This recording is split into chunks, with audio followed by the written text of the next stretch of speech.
Hello, happy Friday. Happy Happy Friday. Friday. Hello, hello. How are you guys? Very good, very good. So Oh, happy. It's end of the week and it's springtime.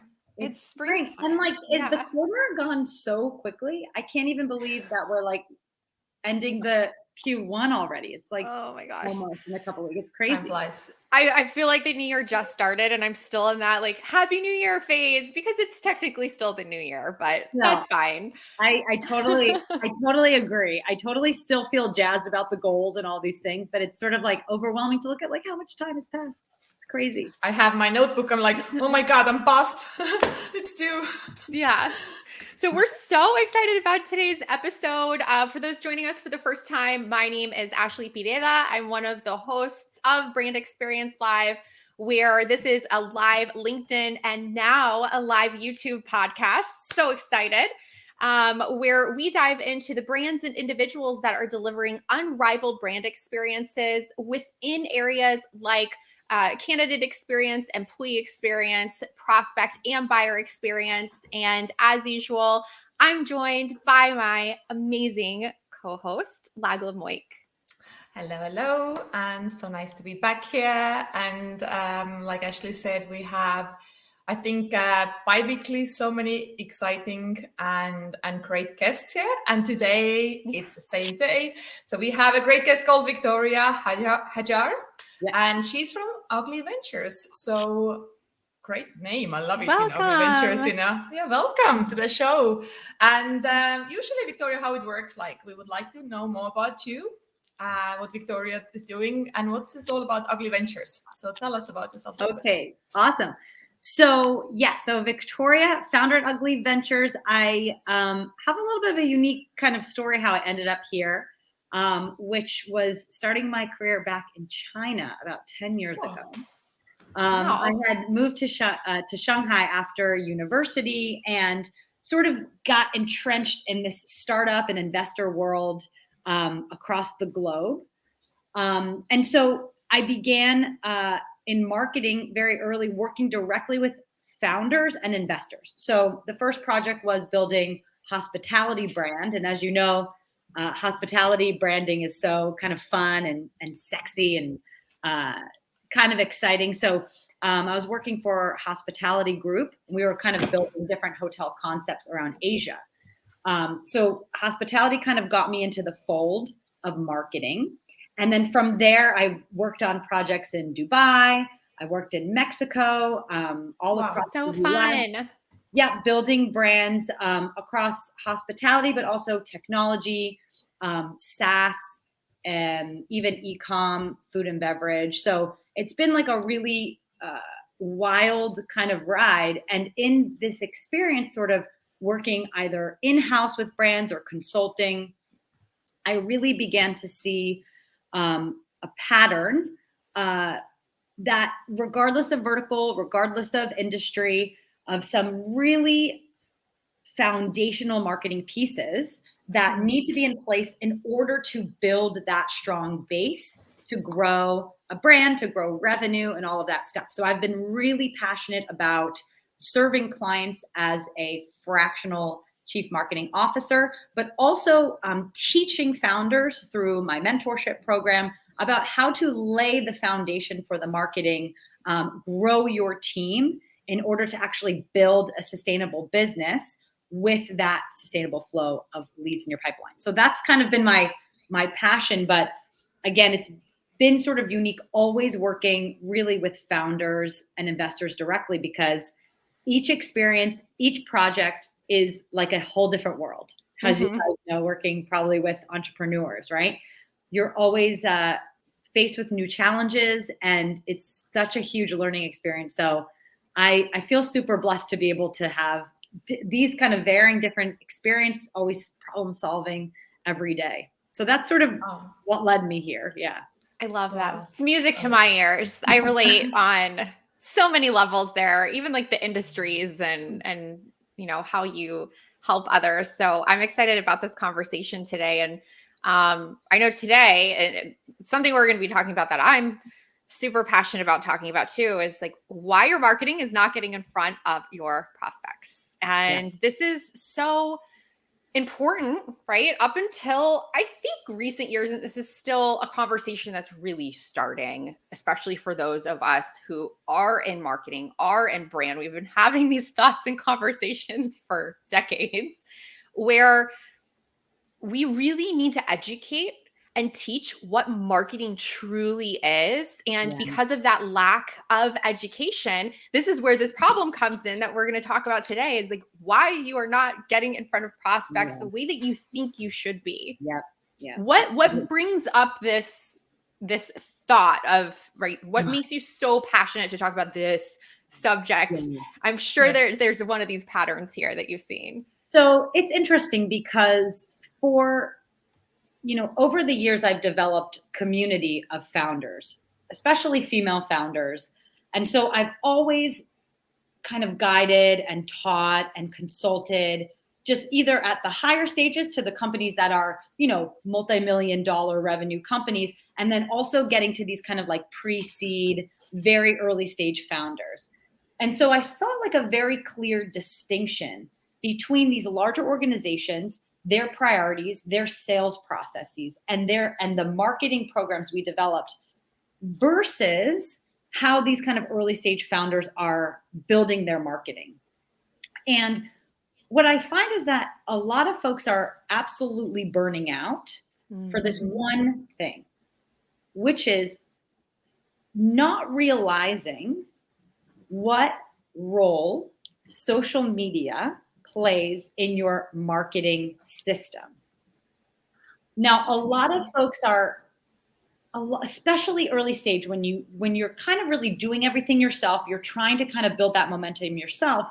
What's right in front of you that seems like the most obvious choice to kind of spend all of your time, energy, and effort is to just be on social media. But what people don't realize, and they're often spending so much time, I mean, it is so time consuming. It's a black hole. It's a black hole. And I became really fired up about this because one particular founder who I've known for years, and like this woman, God bless her, she's been just kind of spinning her wheels, right? And she never hired me. I'm a friend. I'm sort of anecdotally trying to help her. And I was like, what do you think is the one thing that you need really to like get to the next level in your business? And she's like, I just need to get more followers on Instagram. And I was like, sister, that's not really what's going to help you get in front of new eyeballs. Now, of course, there's a lot of mixed messages nowadays about what the opportunity is, right? With TikTok, algorithm changes, there are certainly moments in time, and this is something that us as marketers understand. There's moments in time where, yes, social media will push you out in front of new people. There are definitely moments. But if anyone could listen to one thing that I'm saying, this whole conversation, it's this: you cannot rely on social media as your primary lead generation modality because it is so fickle. And for most of the time, what we've seen the past 5 to 7 years is that the algorithm actually is not pushing you out in front, barely pushing you out in front of your own followers. And so when we reframe what the purpose of social media is, right? And we acknowledge that this is actually a nurturing mechanism. It's for deepening the relationship and getting the buyers ready to purchase with you. We can kind of flip the script on how much energy and effort we're putting into it and actually what content we're sharing. Like, what's the purpose of the content, right? Yes. And so what I want founders to understand and marketers to understand, because there's so many teams that have really great marketing managers that's never been taught this high-level strategy, is that when we're kind of looking for lead generation, getting more leads, getting in front of those prospects, we have really 3 options only. And we need to build a strategy around those 3 options for building awareness, right? And they are, first is, of course, advertising, right? Advertising is our easy thing we always think about, but not a lot of bootstrap startups have that kind of, money to invest starting out. So the second option is SEO, right? You can get in front of new audiences that are searching for solutions to the problem that they have, that your product or service solves. And so when you're kind of out there in the ether of Google and people are finding you, you're getting brand new fresh eyes that are definitely queued up because they have that pain point that you solve. So that's a great way to find new people. And then the third way is through leveraging other people's audiences. Collaborations, yes. Collaborations, partnerships, but even events, conferences, any venue in which you are getting in front of fresh new audiences that are aligned with your buyer.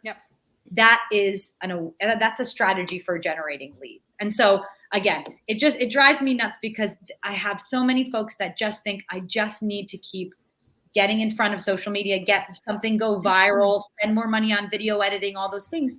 And it's not really ultimately the thing that's going to actually get those brand new prospects into your email list, right? Yes. Wow, and I love that you said email.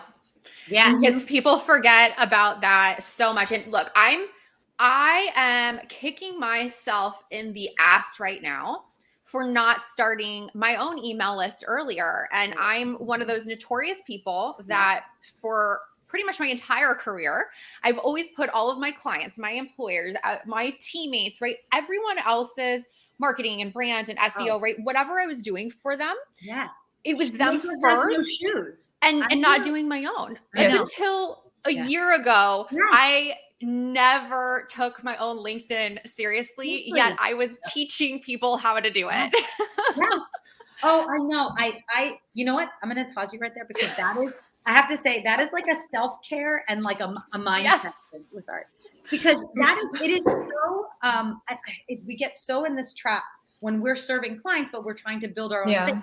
The problem is that in order for us as consultants and as teachers not to be in this like feast or famine cycle or whatever, you need to take that time to keep your own pipeline full. And for some reason, you want to do well for the clients and you think that maybe it'll take away from serving them, but that's not the case, you know? Right. I know. I'm the same. I'm totally the same. But I think we all are a little guilty here. Yeah. And it's the same for like, clients too, right? If you have to put yourself in the mindset, I am a client, right? I am a client of me and I'm just another one on the list. So when I do that, I make sure to prioritize my needs. And like me, I'm at that strategy level. I've always done strategy. I love strategy. It's like amazing. And I've worked my way up to that through my career, but I've been so withdrawn from social, right? The day-to-day social, from email, from SEO for a decade now that I'm literally in the middle of like an email course right now because I'm like, why didn't I do this? We are so same because, and again, this is maybe like a mark of our age, but I love like talking about this. It's kind of funny because when I started started my career, working up the ranks in marketing, is this like tipping point when like digital marketing was really like becoming something, right? Yeah. And so if we were, I think we're, if you're lucky enough to be sort of at a manager role or a director role, like at that inflection point, that you always hired people underneath you, right, to sort of execute. And so when you're a great leader and a great strategist, but you're leading teams to execute, well then, if you're going to like actually do your email drip campaigns yourself, because it's different, right? It's like, unless you're going to really invest the money up front. But I think that there's also a little bit of a danger because I was that person for my own consulting that always, and this sort of is a lesson to founders too. I see this all the time. You kind of want to outsource things. Yes. They want, right? Because we are great at outsourcing, right? We're leaders, right? But if you don't get your hands dirty, really doing the stuff yourself at first, seeing what's resonating, getting on the phone, doing those sales calls yourself. Everyone thinks we can just pass it off, but it's those learnings and that initial iteration and improvement that actually gets that product market fit click. And if the founder is removed from that process, it's very difficult to get that kind of production out of any team that you create. You agree? Yeah. I totally agree. And to be honest, like I'm guilty from all of this as well, because I look after everyone else, not my own like list or my email list. So totally guilty here. But the other thing is also like I have this one big client, been working for a while now, almost 3.5 years now, and we constantly reinventing, like you said. Like when his message is, okay, we have now this new social media person who does amazing job, but it's not just about just throwing things out there, like you said, there is no strategy like, oh, let's just post some videos, okay, videos are great, but there needs to be also some sort of structure how they're going to come out, because you don't want to just overflow your audience with this content, because then you look desperate as well. So everything needs to be really like planned. And when you sometimes say, wait, let's kind of hold back a little bit and not overdo it, because it's going to look really wrong as well, because we post all this great content, but it just comes too much. And then, we might turn off these people again. I've done obviously also SEO, like you said, it's a very big thing for my client as well. We're working on it all the time, seeing how we can improve it, how we can be in front of there. But I'm such a big believer. I love collaboration, and I love this. For me, like, it depends on the industry you work. It's referral marketing. It's just one of the best things, I think. And I think this is where I always trying to say, let's nourish these relationships and leads, and because it really can add value. So yeah. Well, I love what you just said, because I think one thing that people don't realize about the collaborations, right, is, and I love to like break this down a little bit, because ads are like, a lot of times, sometimes people think like, okay, ads is the way to grow, right? But I don't think there's a deep understanding of how much work it takes. An ad, like how much an ad needs to work to get someone ready to buy. Whereas when you're doing those partnerships, you have that verbal approval from whichever partner, right? So that's why conferences are powerful. That's why influencer marketing is powerful, right? It's because you get that stamp of approval that brings that person like so much quicker through the purchasing journey, right? Because that trust is already established. When we're trying to explode through ads, which is, of course, it's super useful. But one thing I'd love to talk about, I don't know, it may be boring, but kind of like how you structure ads in order to get those clients warm enough and ready enough to actually buy with you. Because I think a lot of founders I talk to don't realize that. And us as marketers, we understand top of the funnel, middle of the layers, funnel, bottom of the funnel, layering those ads, layering the exposure. But with partnerships and collaborations, you get to cut a lot of that out, right? That introductory, that sort of hammering them again and again, sort of with, this is how we serve, this is how we serve, in order for it to click. People pay attention to those recommendations. They pay attention to the people they like, know, and trust, and then who those people like, know, and trust, right? Yes. And so, that's the magic word, though, is like the trust, right? Because when you're tapping into someone else's audience, or you're standing on someone else's stage, right? Technically, like, this is our stage, you're standing on it right now. You automatically get double the exposure, or however much exposure that they're normally exposed to. And because they already have curated this really tight-knit, trusting fan base, right? They're fans if they're attending something that this person that they're following or that they trust, that they're sharing. That trust is such a big deal. And I think that scares so many people, because we're afraid of things like public speaking, even if it's one-on-one, right? Talking about me, my thing. And that's something that we have to do. Like, you need to learn to talk about your product or yourself or your service, and bridge it into whatever stage you're sharing. Absolutely. Absolutely. And I think that's an interesting topic too, is sort of, for founders, business owners that maybe are not extroverts. And also, because even if the brand is not built on your personal brand, right? You still need to get out there. You still need to sell, inform, build those relationships.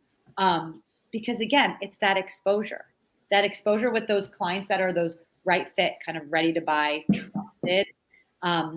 Because maybe, we think in terms of numbers, where it's like, okay, maybe you get in front of thousands for an advertisement, right? But that conversion rate for that cold audience is going to be like probably less than 1%, right? In that first month. But if you get in front of 100 people, that have that like, know, and trust factor built into the, you can have conversion rates, 15 to 20% conversion rates of those folks because of the venue, because of the moment that you're reaching them and all of that stuff. So, Totally we need to kind of formulate these, it's kind of like a mathematical problem, right? We need to formulate these venues in which we can, get these favorable conversion rates if we want to see results quickly. Whereas opposed to an SEO play or even an ad play, I don't think people realize like just how long it takes to get conversion on that. It's not like an input-output situation that's immediate, And can we actually, this is a huge point that is missing, right? The whole lack of education that we were talking about earlier. So your marketing, right? Your ads, your SEO, whatever output that you're doing, yes, it might get you in front of prospects, but a lot of the times they don't understand that they're prospects yet, because 80% of the people that you're putting your content out to, they're not ready to buy. They don't know that they need to buy, right? They're just completely uneducated. So this does go into like, you have to have a plan. It doesn't need to be this like huge, long, drawn out 100-step workflow or sequences in order to actually convert someone into a paying buyer. But it is so important to know, okay, just because you do write an ad, that's not where your job stops. That is just to like get their attention really quick and trigger them into some type of workflow, some type of sequence where the actual nurturing happens. And whether it's, pre-purchase or post-purchase, nurturing it makes me so mad that this is the most forgotten thing in marketing, period. Yes, absolutely. And it's interesting because when you start framing the social as nurturing, so what I think is interesting is that if we look at this process, right? This sort of, I call it the scalable marketing machine, right? But there's a lot of different ways that you can refer to it. But you have this sort of awareness where you're getting these brand new kind of prospects into your world. And I love the phrase getting someone into your world, because then I think that conscious creation of content is really important as well, and something that not a lot of people talk about. Yeah. We kind of talk about add value, but there has to be some goalposts, right? So there are these 3 stages of sort of bringing people on the journey towards buying. And the first is like, well, we need them to be connected to their problem, right?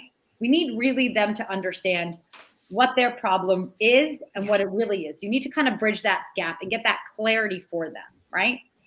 And then your content that's added value could be very educational. It could be, adding value to what their problem is and sort of helping to pull back the curtain of maybe what their what's their pain point, talking to their pain point, adding value to that. But the second phase is that there must be content that's actually showcasing how your product and service serves that pain point. So I think it's kind of a piece we miss too, because we're adding value, but what kind of content do you have that's connecting what you do and your solutions with what their problem is, right? So that's like the consideration phase where people are going to start, okay, well, this company understands my pain point and they can solve it. This is how they solve it. Then you're going to be kind of looking around for, well, what are some other options, right? This is the consideration phase. And at the end, you need some content that also supports helping people make the decision. Yes. Yeah. So what I love to use an example for this, and this could be created in any way. There's a lot of creative ways you can do this, but those sort of social posts when you're trying to look for like a productivity management tool, right? You're considering, Trello versus Asana versus what, and those blogs that are like, here's like comparing all of them so you can make an informed decision, right? This kind of content is decision-making content, right? You don't have to compare yourself to competitors, but you could compare your product or service with other types of ways to solve the problem, right? Help people make that decision and decide to buy with you. So if you look at it that way, the content has a job, right? At each stage to move people towards the purchase. And I think that we get a little bit caught in just like doing what's cool, adding value, kind of haphazardly getting Here's on. my bells and whistles. Right? Exactly. Yes. You guys know that probably even better than I, right? It's like, how do we bring the brand to life, but we do it in a useful way that's also going to push sales, right? And engagement and lead gen. Yeah. These are all very valid points. I kind of interact with these points daily basis, and I have to tell you, like, there is no right answer. Like you said, you just have to figure out what is like an ultimate journey for your current prospect, or even somebody who's already in that consideration phase. So you just have to figure out what really clicks with them, because as I said, as many different people we have all these different ways, obviously communicating with them. And there is no, like, if there was one single answer, that would be easy, the problem is solved, but we don't have it. So you really need to be very creative and inventive and just figure out, okay, what works for them, and then categorize people, and obviously make sure the message is right. So I agree. My question to you is actually, Victoria, so let's say somebody who is we like to, obviously, entrepreneurs, small businesses, and kind of a little bit, like you said, are stuck a little bit, and they've been trying now, obviously, social media and everything else, and they're still feeling like, okay, nothing is working, and I am not out there. How would you just start from beginning for them? What would be your advice to start from beginning, rather than like when it comes to strategy? How would you advise them? Yeah. So the way that I approach a project is in 3 phases. So the first one is clarifying your brand, because once people start, right, listen, I don't create brands, right? I do. That's why I'm like, yes. This is good connection, right? I don't create brands, but when you're ready to build a solid strategy, you have to have that stuff. That's the ground floor. You need to have your competitors, your target client, understand where you sit in the market, all of this backward of work of the brand done. Oftentimes when I start with clients, because I, as a fractional CMO, I'm sitting on the leadership team. So the business are a little bit further along. Mm-hmm. But if someone was in the beginning stages, I would say, make sure that you have your brand tied together, but you've also validated your assumptions. Because people don't, right? Yes. They think they know who their target client is. They think they know their pain points of their client. They think they understand their competitors. But it's not until you get going for at least, a period of time that you're going to be able to validate those assumptions. So a lot of times folks go years and never revisit the brand stuff that they created when they first created it. So I always go back and I really look at that brand, and I'm really looking especially at this thing that I called the messaging matrix, which is really like, okay, have we validated the pains of your target client and how your product or service solves those pain points? Yeah, because that's the basic floor for anything of sales and marketing. It's the basis of your business, right?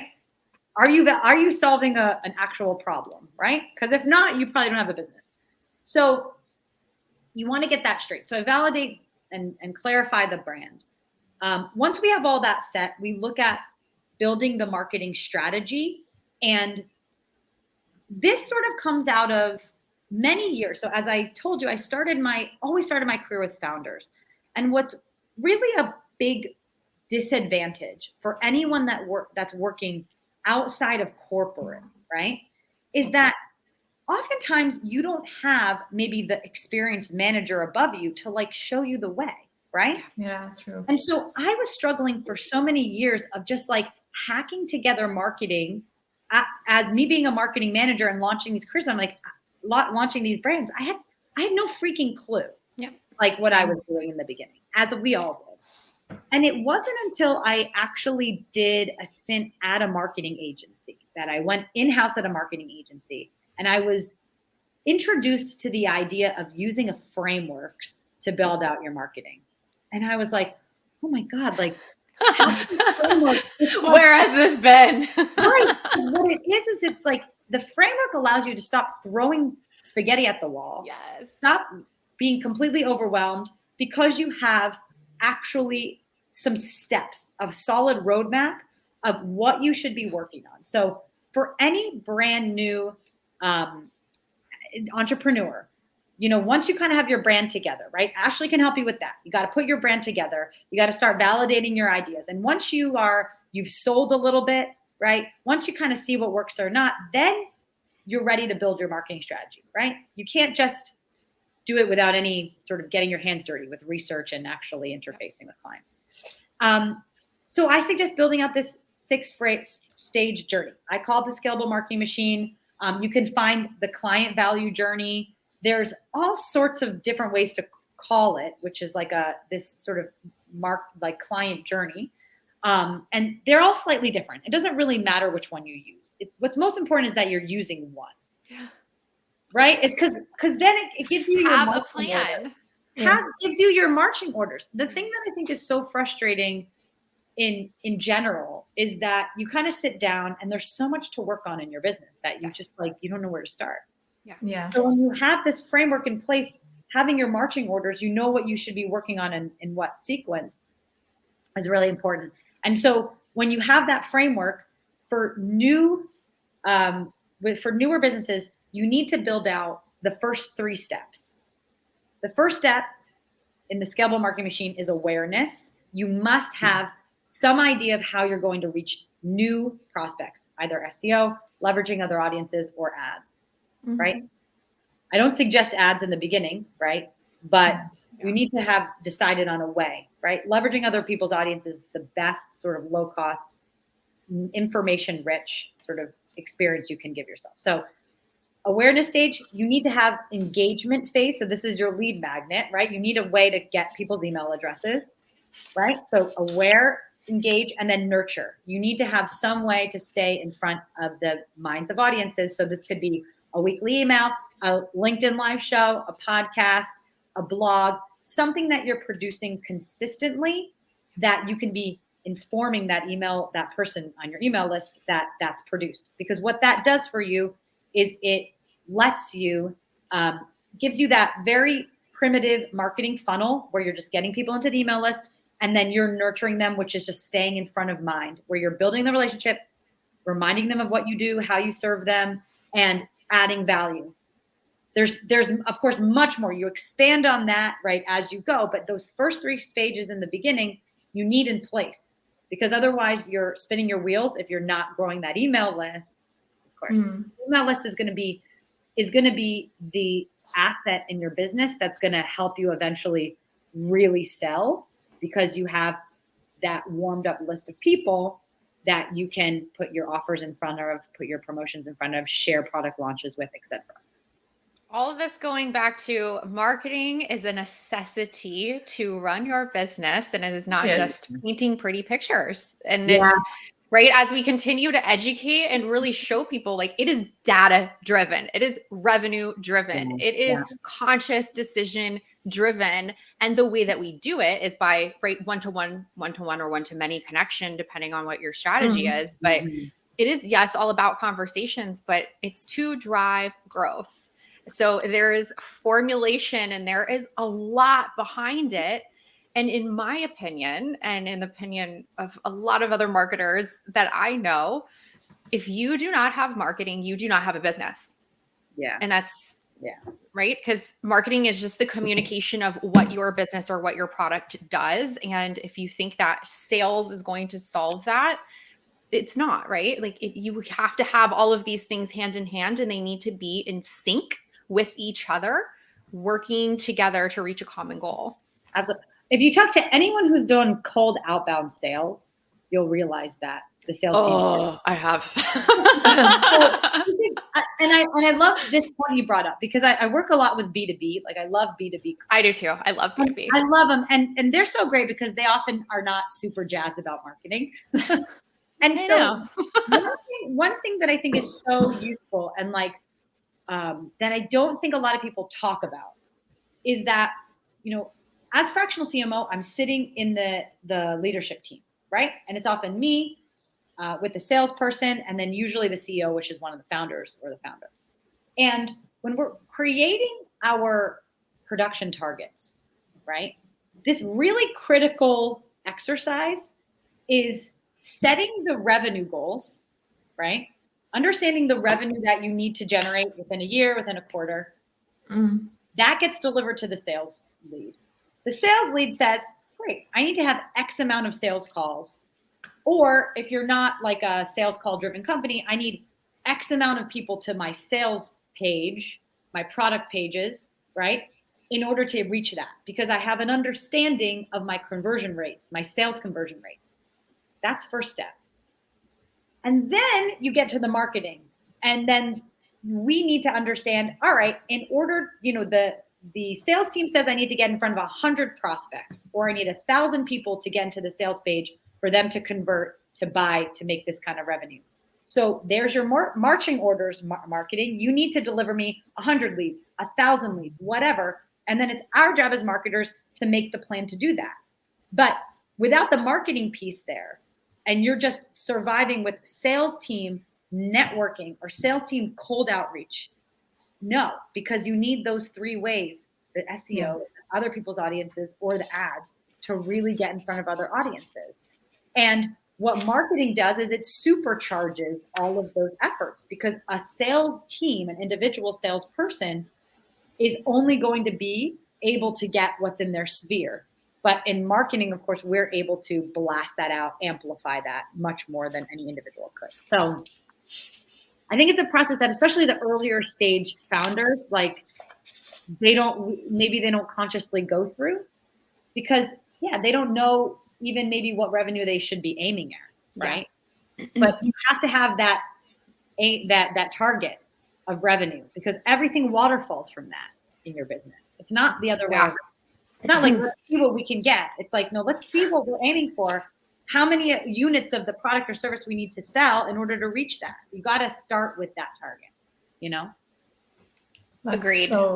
That's so good. But I think it's just clarity really from beginning, like you said, and sounds like it's still very often, it's just, I guess it is like solopreneurs and entrepreneurs, little like problem that they just think, obviously they have too much going on. And when it comes, somebody like you steps in and tells them, obviously, whoa, maybe let's start from X, Y, Z, like you mentioned before, then they can be, okay, that all makes sense now, Yeah.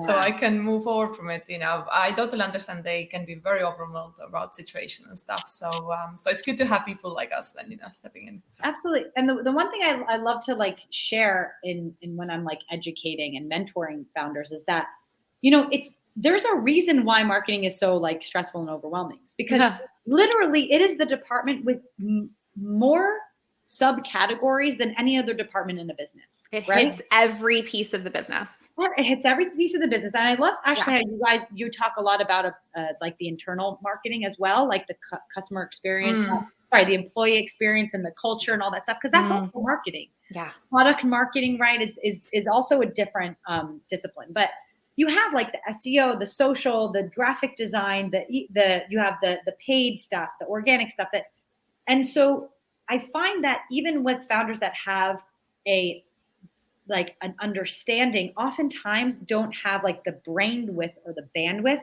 to actually like manage it all and actually oversee the growth, unless they have very good systems in place. Yes. For managing the right team. Yes.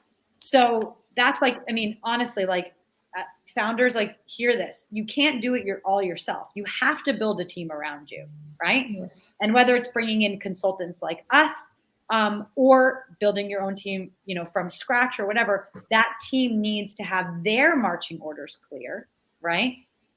On what they should be working at. And then you need to develop as a leader and hold them accountable for the outcomes. You don't need to manage the people. You need to manage the outcomes. When that becomes clear, then everything becomes much easier and flowing in your business, and you have the foundation for growth. It's freeing that space, in your brain, Yeah. And I love that you just said you're not managing the people, you're managing the outcomes. Yes. Our last group guest podcast that we had with Brianna Doe and Doug Carrara, we talked a lot about like the generational gap within leadership and management mindset, how to bridge the communications internally to work together. And something Doug mentions, and he preaches it all the time. He's absolutely fantastic. He's a VP of sales and customer experience, and he's been doing this for decades. And one thing that he preaches all the time is to manage the outcome, not the people, right? There is one-to-one management, but that's more on a personal level. And when you learn to separate the two and holistically do that for the team, it creates such a different outcome for the company. I love that you just said that. Yeah, no, because again, it's interesting. And I've learned this through managing dozens of teams. So actually, like as a fractional executive, I work with multiple clients. I'm building multiple teams. That's the difference between like an agency and like a fractional executive. And so I had to figure out this fairly quickly, because it's sort of like, listen, I'm managing maybe like 15 or 20 people across 3 or 4 teams at a time. And you cannot manage people. And what that has taught me is as any founder, it's sort of, you have to think in the same way, because you're going to have your departments. They're going to grow as you grow. And there's no way that you could be micromanaging or strong holding any piece of it. Right. And from some of the most successful founders that I've worked with, and the most successful projects I've worked in, they're the ones that really understand looking at the data, making data-driven decisions, managing the outcomes, and then giving that support to people separately, right? So you make those connections, you manage the outcomes, and it's not just you're just treating people as a number. No, then you have set some time to connect with them, to support them, but you're not managing the tasks. You're not saying, what's the status here? What are you doing? Why are you not finish? Why are you not finish that? Because that is not sustainable for growth, right? So, and again, I think there's a clear distinction. When you're first starting, you have to get your hands dirty. You got to do stuff yourself and really understand. Until you get that product market fit, that's just the magic, right? You need to kind of be heavily involved in that. But once you get that and you're making sales repeatedly, like you understand how to sell to people and you have proven that, well, then you have to start thinking about growing, about becoming a leader, about getting the right people on the bus, so to speak, to help you. So, and I love that. And like, for a last question then before we end, yes, I'm a huge fan of fractional consultants. Especially coming from the recruitment world on and off throughout my career, I really see the value on the client side. And a lot of the times, especially because it's like a new thing, it's not a new thing, but it is the new like hip phrase that we're all starting to hear now. If you can like simplify what a fractional CMO is, who is best to hire you and why they should, right? When they should be ready to, I think that would be really helpful too as well. Yeah. So, okay. So I don't know how other fractional executives work. So I can only speak for myself. Yes. Because I think it's like, it can be like a little bit of a vague term, like consulting. Everyone has their own flavor. Yeah. For me, when I work with clients, I go in and function as your chief marketing officer, your marketing director. So I go through 4 stages, which is clarifying the brand, building out the growth marketing strategy. I develop the budget, develop the team. We hire and onboard the team. And then the 4th phase is leadership, which is iteration and improvement. So no matter what the project, the vertical, whatever, it's always the same set of steps. And so what I think is really unique about fractional executives is that you're not kind of hiring a whole agency and you have to bring the whole agency with you. I hand pick, based on the strategy for that client, what is needed, what gaps need to be filled. And then we together hire who is needed, either as a consultant or a freelancer or an employee.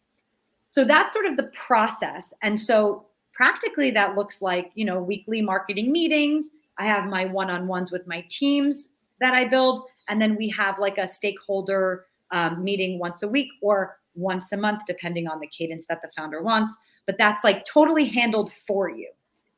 That's really for clients that are in that 6-figure zone, right? And they're looking to sort of jump to that 7-figure mark, and they want to start building their leadership team, but it's not really makes sense to get like a marketing director on board at that time, because again, it can be very costly to have a full-time marketing director. Yeah. The gap I'm really filling is, you have some people working in your marketing, right? You've got some marketing managers or whatever, but there's that gap between the knowledge of that individual contributor and the founder to get to the next level. And so my job is to come in, either get your team up leveled, right, into the new strategy, and really set you on the path for growth. So it's definitely growth startups and scale ups that I work with, not really the earlier stages. And earlier stage, I have mentorship program, and I do sort of a lot of this foundational training, but more like in a group mentorship program. So love it. Great. Love it. And Yeah, it's also, so good. I have a podcast that's the Marketing for Startups podcast, which talks about tons of just tactical and practical marketing tips, and that's for anyone of any stage. So That's And great. what is it called? it's called Marketing for Startups. Okay. Marketing for Startups. Yeah. Podcast. And where can we find that podcast? Yes. That's on Spotify, on Google Podcasts, on Apple Podcasts. Yeah, it's everywhere. And if it doesn't come up for that, just put Ugly Ventures in that as well. Okay. And under your probably LinkedIn profile as well, we can find it. Yes. And on my LinkedIn profile, it's all there. Great. Perfect. I But love Dawn, it. It was so nice to hang with you on the show. Thank you so much for having Thank me. you. Thank Thank you you. so It's much.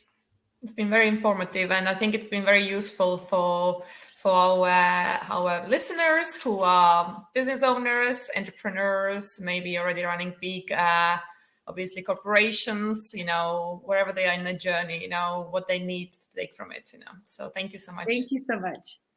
Thanks so much. Thank you. Bye. Bye.